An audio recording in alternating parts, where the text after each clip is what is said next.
Hello, thanks everyone. I'm Alan, KK Fund. First off, don't be 不要被女校甜美的外表骗了，他们不是 A B C D E F G H I J K， 他什么都可以做。所以如果有团队要到东南亚，然后就是你的 traction 比较多的话，你一定要跟女校他们去聊。Of course, 500 as well, right? So I'm gonna do the following presentation in English because what we do is we are focused in Southeast Asia. So I'm from Taiwan, and so far I've also invested in one Taiwan startup called Hello Wings. But what we do is, yes, we discover good people and good teams in Taiwan, but leveraging our, I guess, connections in capital support from Japan, we are bringing them to Southeast Asia. So if you can imagine, Southeast Asia is, it's a pretty big consumer market, especially if you compare to some of the other markets that Taiwan teams are looking at and would have a good chance of succeeding in. So that's kind of our main thesis. So I'm going to quickly go through our slides real quick. Hello, next page. 下一个. Oh, sorry, thank you. So a couple key points, Southeast Asia, and we do seed stage. Okay, so there's one takeaway, we look at seed stage companies. We don't need you to be at Series A or Series B. We want to get to know good teams as early as we can. And the focus is Southeast Asia, as mentioned, and we're bringing in Japanese capital and I guess our local know-how in Southeast Asia to help you expand. Growth industries, I'll talk a little bit more about that. Support, I think everyone here in front obviously will mention that that's one of the most important things, especially for early stage investors that you have to do to help these startup teams. So the environment here, I think not just Taiwan, but Asia in general, is that you don't have that many serial entrepreneurs or people who know how to run businesses and how to scale businesses. And so, especially in early stage, helping these teams figure out how to scale, that's very important. So we do spend a lot of time with the teams. Localization, myself and my team, we're all based in Southeast Asia. As mentioned, I'm from Taiwan, but hopefully we'll be investing in more teams here to help teams expand over there. Last but not least, exit strategy. I guess for myself and for my other partner, both of us have had exit, a little bit of exit track record in Southeast Asia. So we're hoping to replicate that as well from our previous fund now to this new fund that we launched last year. So this is a little bit about our fund setup. We are anchored by Incubate Fund in Japan. So Incubate Fund, they've raised about $100 or so million US. Some of their LPs include Tencent Japan, also includes DNA, TBS, Tokyo Broadcast System. So some of the large, and also the INCJ, which is a government of Japan's investment arm. So they've invested in our fund, and so basically we operate as a sister fund with Incubate Fund. They help us with some of the, bringing in strategic partners from Japan. And we also help Japanese teams if they want to come expand to Southeast Asia, and vice versa. We'll help teams, the right teams, to expand to Japan as well if need be. And our team members are based in Singapore, and we have one person based in Indonesia helping us source deals and helping with our investments in Indonesia as well.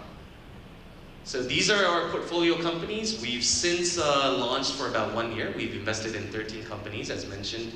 One is in Taiwan, called Hello Wings. So if you guys ever travel, you could use a Hello Wing to search for low-cost airlines. So feel free to use that service. I'll explain a little bit more about some of our investments. But so far, out of the 12, is all Southeast Asia. We have a bunch in Malaysia. We have investment in Singapore. We have in Thailand, Indonesia, and Philippines as well. So a little bit, as mentioned, Incubate Fund is our strategic investors, SMBC, Yahoo Japan, all investors in Incubate Fund. So through Incubate Fund, we also obviously get access to all of those Japanese corporates as well.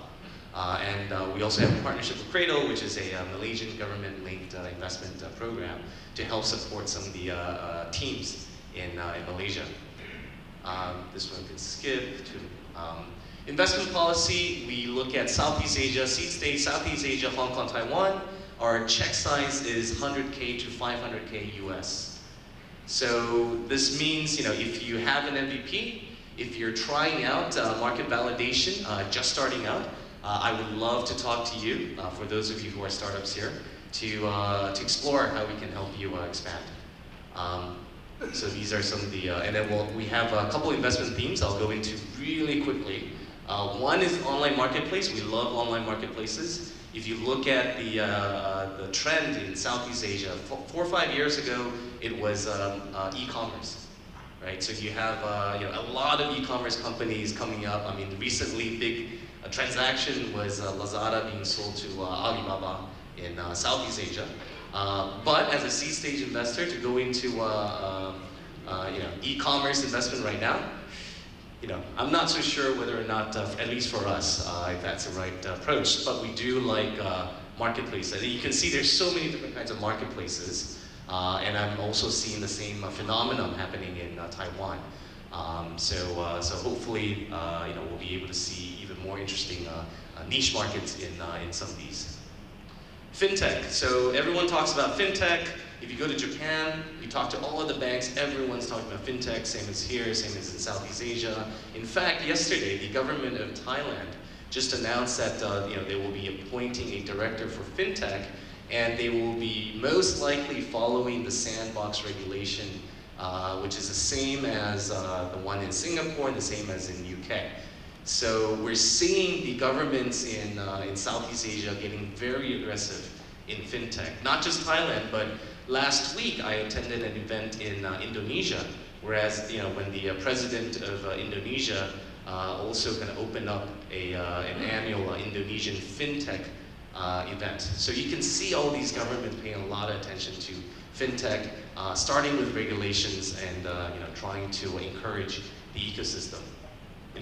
Lots and lots and lots of companies, but no clear winners yet.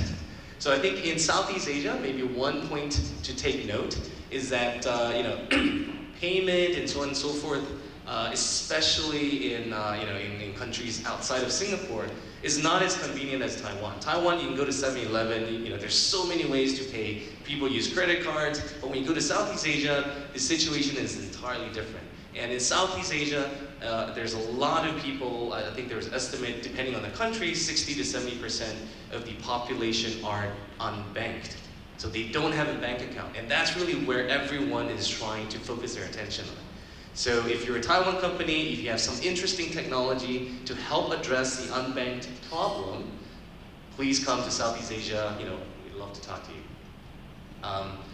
Logistics, so for those of you who've been to Southeast Asia physically, if you go to Jakarta, if you go to Manila, if you go to Bangkok, all you have to do to experience the problem of the logistics is just sit in a taxi and try to go to your meetings. You'll be stuck in traffic for an hour, sometimes 2. If it rains, good luck. You'll probably be stuck there for some time. So logistics is a very real problem. And again, that's something you do not see here, for example, in Taiwan, because you have all these very convenient 7-Eleven, so on and so forth. You can order everything, they can deliver it to you.